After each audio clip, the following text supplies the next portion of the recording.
Rồi, xong rồi nha các bạn.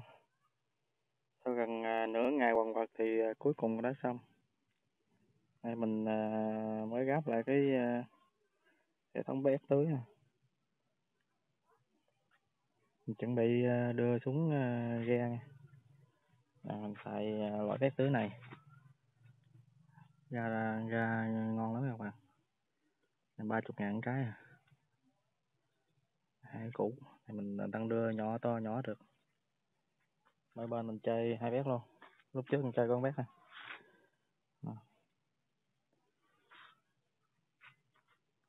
Rồi.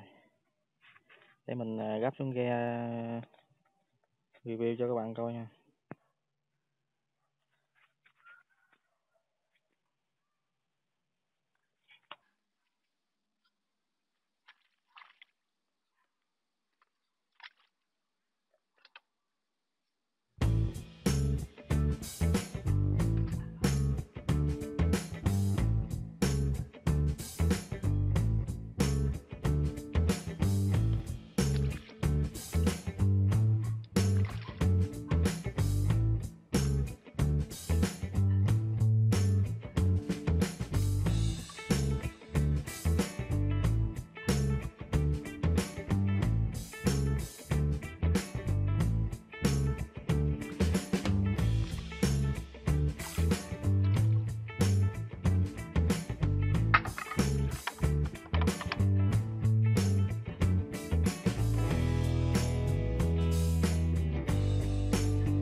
quá ok luôn nha, nước mịt trời luôn.